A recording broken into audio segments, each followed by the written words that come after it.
Bienvenidos a Galería VIP. Está con nosotros Gamaliel Guzmán, es secretario técnico de la sección número 18 de la CENTE. Bienvenido, gracias por estar aquí con nosotros. Buenas tardes. En este contexto de la reunión de los integrantes del Pacto por México, que está también evaluando todo el pliego petitorio que ustedes han incluido en torno a la reforma educativa, ¿en qué momento nos encontramos en este momento?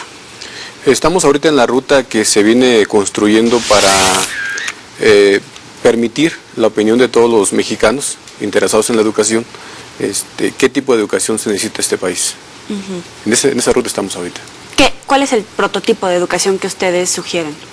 Bueno, tiene varias características. Una de ellas es una educación que convierta al ser humano en ser humano pensante, no automatizado, en un ser humano colectivo, no individualizado, en un ser humano social, pues, como se dice, un ser humano humano, valga la redundancia.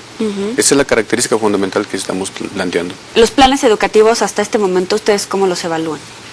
Son planes y programas de estudio que responden al mercado. Es decir, un empresario define qué tipo de ser humano ocupa para su empresa en ese momento. Y a partir de esto entonces se dictan los programas que deben aplicarse y que deben sacar como resultado, valga la expresión, qué tipo de humano es el que estarían requiriendo para sus propias empresas. Así lo ubicamos nosotros. Ahora, en este pliego petitorio incluyen varios puntos. El primero es la herencia de las plazas de normalistas. Abúndanos un poquito esto. Corrijo, no es la herencia de las plazas. O sea, aquí lo que estamos planteando es que los normalistas, al ingresar a una normal, son parte de un proceso donde se convoca a miles de jóvenes, que bueno, lamentablemente muchos se quedan en el camino, pero es una selección donde acuden miles de jóvenes, ingresan bajo un examen, ganan el derecho a obtener una plaza en los 4 años que dura la licenciatura que estudian, y que bueno, salen con la preparación necesaria. Por eso se plantea que ellos, como todo mexicano, tienen derecho a un empleo, y qué mejor que los que están preparados en una escuela hecha a propósito para formar a los maestros. Pero las plazas automáticas, así obviamente quedaría exento a cualquier persona de un concurso, porque automáticamente al salir de la escuela podrían tener una plaza laboral. En este caso ustedes piden plazas automáticas. A ver, pero es que previamente habrá que revisar que al ingresar, todo el mundo tiene la posibilidad de ingresar a una normal. Entonces hay un examen previo que se aplica a todos los que solicitan ingresar a una normal, y que bueno, allí finalmente se está haciendo una selección, por decir un término ahí. ¿Cuántos egresados anualmente se dan de las no tengo el dato, pero por ejemplo, yo vengo de Michoacán. En Michoacán hablamos de 950 egresados de manera anualizada. ¿Solamente de Michoacán? Solamente de Michoacán, en las diferentes modalidades, preescolar, primaria, telesecundaria, normal superior, que son los que se dedican fundamentalmente a las asignaturas de educación secundaria, tanto técnica como general. Pero este número, por ejemplo, solamente en Michoacán, no es necesariamente el número de plazas que se abren anualmente en el Estado para profesores normalistas, para contratarlos. Hasta ahorita sí se viene haciendo así. Sé la cantidad de plazas que se les asigna a los muchachos. De manera anualizada es lo que se está otorgando. ¿Y en los estados, por ejemplo, Guerrero? En Guerrero, tanto en Guerrero como en otras partes del país, hay una modalidad diferente, que es la asignación de las plazas, pero a partir de el examen nacional que plantea la reforma educativa, pues. Y justamente en esta reforma, la capacitación que se les da a los maestros, etcétera, ¿ustedes creen que puede ser una vía para mejorar las condiciones actuales de los profesores que están al frente del grupo? O sea, nosotros siempre hemos planteado la necesidad de ir actualizándonos, ir capacitándonos, eso está claro. Yo creo que no cabría en ninguna persona el decir que no estamos de acuerdo con la capacitación. Sin embargo, aquí el problema que plantea la reforma es en cuanto a que la capacitación tiene por objeto adecuarnos, ¿no?, a los programas que ellos vienen trabajando. Ya dijimos por qué no estamos de acuerdo con los programas, por un lado. Pero por otro lado, el costo de la capacitación viene recayendo en los trabajadores de la educación. en los propios trabajadores, es a costo de los mismos trabajadores. Cuando el patrón está obligado, en este caso Secretaría de Educación, a capacitarnos, cosa que no sucede. Ahora, ¿de cuánto es el costo? Depende, o sea, estamos hablando de cursos que se hacen a contraturno, sabatinos, y los costos oscilan obviamente prácticamente lo que es los salarios que... Un gran porcentaje del salario nuestro se destina a la cuestión de la capacitación. Pero aparte los salarios de los maestros son diferentes conforme a ciertas zonas. Ah, sí. ¿En qué condiciones se encuentran en este momento, hablando de nivel salarial? Pues nosotros decimos que desde el año 82 el poder adquisitivo de un salario de un trabajador se ha devaluado a llegar hasta un 80% de pérdida, más o menos. Y sí, o sea, obviamente que hay zonas económicas, la zona económica 2, zona económica 3, pero los salarios son lamentables, pues. Y hay diferentes tipos de salarios de acuerdo al número de horas. Por ejemplo, una plaza de primarias equivale a 21 horas, ¿sí? Y lo oscilan entre 4,000 pesos, 4,300 más o menos, un compañero que tiene esa cantidad de horas. Luego también está la posibilidad de una doble plaza, bueno, pues sería el doble, ¿no? Pero pues ahí prácticamente el compañero desde que amanece hasta que anochece está frente al grupo. ¿Y con las prestaciones? O sea, yo hablo de monto total. Okay. Es el monto total. Ya con prestaciones, con salario base. Obviamente que esa cantidad que estoy diciendo pues es más abajo todavía, sí, el salario base. El momento en el que ustedes están de paro y manifestaciones, ¿cómo queda ese salario? ¿Se les sigue pagando? Nosotros hemos logrado con las mesas de negociación que no haya sanciones de carácter administrativo, que sería el retener el cheque, el pago, a partir de que nosotros, entre comillas, abandonamos las escuelas y nos vamos a exigir nuestros derechos. Entonces viene un asunto de represión administrativa deteniendo o cancelando el pago. Nosotros hemos, por el momento, logrado salvar esta situación. No sucedió así con los compañeros de Guerrero, que hace algunas quincenas les detuvieron su pago. Pero generalmente eso es lo que sucede, ¿no? Y en este caso ustedes, como compañeros, ¿cómo se ayudan? Por ejemplo, los de Guerrero, de Michoacán, pues. Pues todos pertenecemos a una organización que es la Coordinadora Nacional de Trabajadores de la Educación, sí, sí. Donde varios estados de la República, trabajadores obviamente, de la educación, estamos insertos, y las movilizaciones las acordamos de manera general. Hay ocasiones en que cada una de las entidades, cada una de las secciones trabaja su propio plan, como es el caso de Guerrero. Hoy no logramos empatar los tiempos para que el día 25 de febrero estaríamos en paro de labores. Ellos estarían el día 25 de febrero, nosotros en el caso de Michoacán a partir del día 22 de abril. Pero las acciones generalmente son simultáneas. Ahora, de alguna manera, esta ayuda que les da la propia CENTE facilita las movilizaciones, etcétera. Sin embargo, ¿ustedes están conscientes del daño o no lo consideran efectivo a los alumnos que están perdiendo clases día a día? Bueno, nosotros vemos que sí hay una afectación, en todo caso, en la pérdida de clases. Sin embargo, nosotros lo vemos a una perspectiva mucho más larga.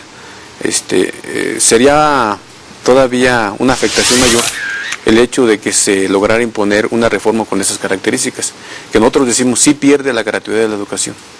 O sea, ahorita ese es otro punto del pliego petitorio. ¿Por qué? Así es.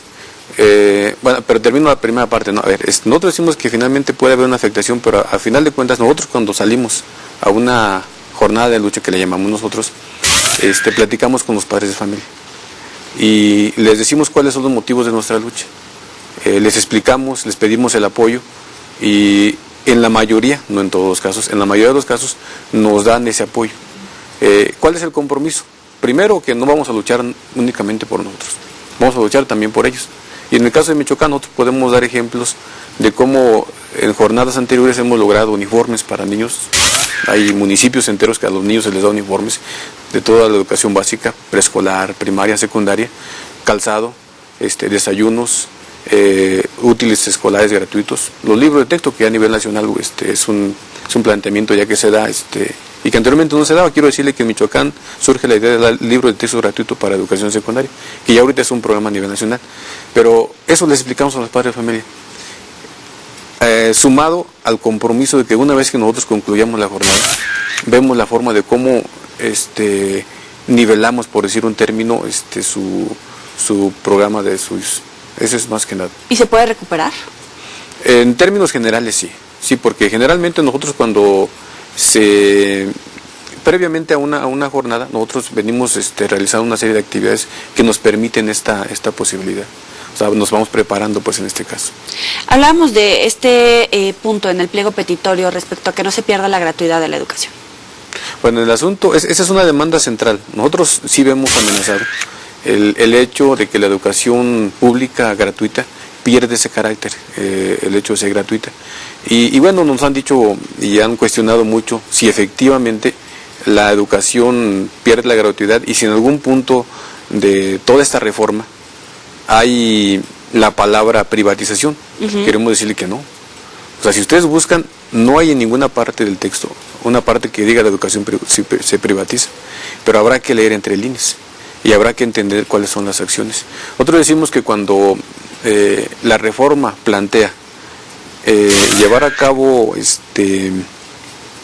una educación mercantilizada, es decir, alguien que llegue con un dinero y quiere invertir en la educación, pues será muy filántropo, pero pues, tiene que recoger dinero, ¿no? O sea, es un inversionista y un inversionista tiene esa característica, mete dinero para sacar el doble, ¿no? Entonces aquí es el asunto, cómo la educación se convierte en una mercancía. Y aquí, ¿a costa de quién va a ser? El Estado, por un lado, quiere quitarse la responsabilidad, entonces, de dar la educación gratuita. Entonces, ¿en quién va a recaer? Va a recaer forzosamente los padres de familia. ¿Y hace falta inversión para elevar la calidad educativa en nuestro país? La educación requiere de mucha inversión, pero nosotros insistimos que debe ser el Estado el que garantice esa educación gratuita. Tenemos en las comunidades muchas escuelas semiconstruidas, en algunos casos escuelas de palitos, como los llamamos. Nosotros hemos sacado fotografías de cuántas escuelas de palitos hay. Escuelas telesecundarias, por ejemplo, que se manejan a través de señal televisiva. Bueno, no hay ni siquiera energía eléctrica en la comunidad. O sea, llegamos a extremos que a lo mejor acá en la capital alguien si lo platicamos no lo cree. A ver, por ejemplo, en Michoacán, justamente sí, el tema de las telesecundarias es muy recurrente. A veces no hay electricidad, a veces ni siquiera hay escuela. Literal son 3 palitos los que sostienen esta institución escolar. Pero, grosso modo, ¿cómo se encuentran? En un porcentaje, ¿cuáles son las que realmente tienen una buena estructura para recibir al alumnado? ¿Cuáles otras están bien instaladas todo el sistema para recibir la telesecundaria, etcétera? Bueno, en Michoacán las telesecundarias, fundamentalmente las que están en poblaciones semi-urbanizadas, son las que tienen esa posibilidad. En un porcentaje de un 60%, tienen esas condiciones mínimas, no suficientes, mínimas, como para poder garantizar la buena educación o una educación adecuada. Las otras obviamente carecen de lo que estoy comentando, hasta de la energía eléctrica, hasta eso. Bueno, si le sumamos que a veces no está la instalación, a veces el maestro tampoco está, a veces el propio alumno presenta dificultades de salud, de economía, etcétera, la educación es la que está resintiendo en este momento todas estas presiones. ¿Ustedes hasta dónde están dispuestos a negociar? Vamos a tener que hacer una pequeña pausa, Gamaliel, pero me gustaría regresar con este tema y con también las órdenes de aprehensión que están giradas, pero hasta este momento están suspendidas. Vamos a la pausa, volvemos.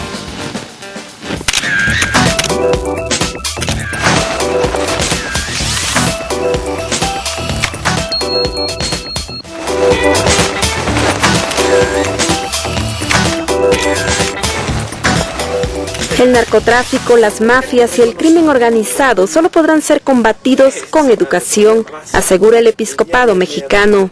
Vivimos en una cultura en donde solamente estamos preocupados por lo inmediato, por lo material, por nuestras necesidades biológicas, pero el ser humano es antes que nada trascendencia. Por supuesto que lo que estamos presenciando son los efectos de haber dejado a un lado la educación y la cultura.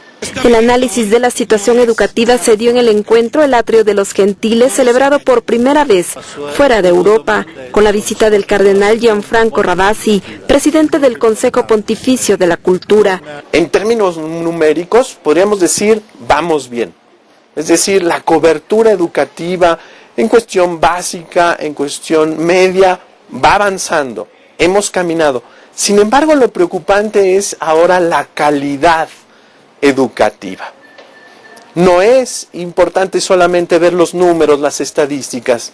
Tenemos que frenarnos para ver qué tipo de hombre estamos educando, qué estamos desarrollando de todas las dimensiones y de todas las capacidades humanas.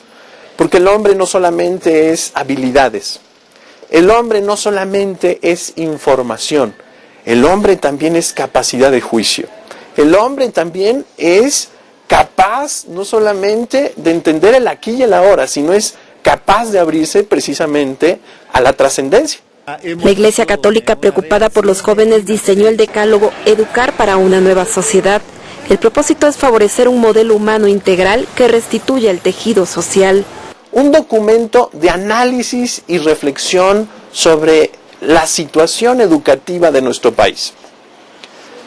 Es un documento precioso que tiene un análisis de la realidad, un análisis histórico de la participación de la Iglesia en el campo educativo. Cuando no hay educación y cuando no hay cultura, aparece precisamente lo que Juan Pablo II señalaba como la cultura de la muerte. Es decir, la cultura del sinsentido. Es decir, la cultura que va en contra del hombre.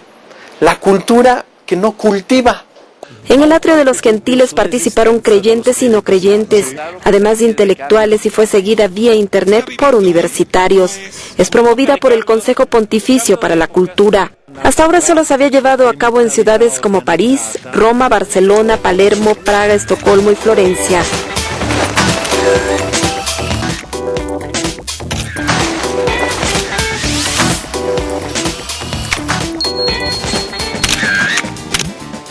Gracias por seguir con nosotros. En este aniversario de la celebración del Día del Maestro estamos platicando con Gamaliel Guzmán, secretario técnico de la sección 18 de la CENTE en Michoacán. Hablábamos acerca del pliego petitorio que están incorporando a la negociación dentro del Pacto por México. No se pondrán en riesgo los derechos laborales de los maestros y la estandarización, que no tiene que ser pareja, pues. Esto está dentro del pliego petitorio. Abúndanos un poco. Bueno, el pliego petitorio, a diferencia de otros años, hoy planteamos 5 puntos. Uno que es precisamente la defensa de la educación pública y gratuita.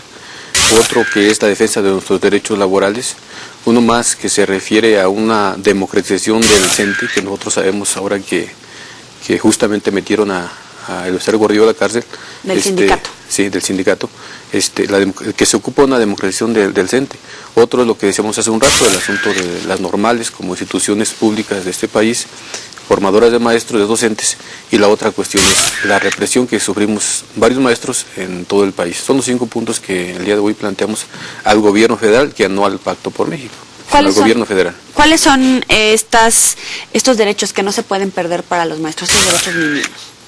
Yo creo que ahí se refiere más que nada al derecho que tenemos a manifestarnos, a tener un salario justo y digno, pero también el derecho que tenemos a tener una estabilidad laboral, y eso se logra únicamente con una plaza que garantice la permanencia en nuestro trabajo, pero que también garantice tener una jubilación justa, pues, y que con la reforma laboral, traducida ahora como reforma educativa, o traslapada a la reforma educativa, pues está cancelando esta posibilidad de manera clara. Al derecho a la jubilación. Así es. Ahora, el otro punto es estar libres de represión. Hasta ahorita hay órdenes de aprehensión giradas contra maestros. ¿Ustedes cómo lo están evaluando? ¿Cómo están sobrellevando esta situación? Sabemos que cuando nos lanzamos a una jornada de lucha en la defensa de nuestros derechos o defensa de los derechos de la población, porque eso es, en este caso, tenemos riesgos que van desde una sanción administrativa en nuestras escuelas al dejar las aulas, la suspensión de nuestro salario, la implementación de órdenes de aprehensión ante la justicia, o la represión física, ¿no? Que luego nos lanzan la seguridad pública para golpearnos, ¿no? El cese de nuestras plazas, de nuestro trabajo. Son algunas de las sanciones que tenemos, que nosotros le llamamos que eso son represión administrativa o represión en todas sus modalidades. Entonces nosotros decimos hoy, ocupamos tener esa fortaleza nosotros, esa unidad para echar abajo esta represión. Comento el caso de Puebla, donde algunos docentes conscientes de lo que implica esta reforma educativa, dicen no a la aplicación de la prueba enlace. Fueron cesados. Hoy los compañeros, más de 40 compañeros, están cesados, fueron despedidos de su trabajo.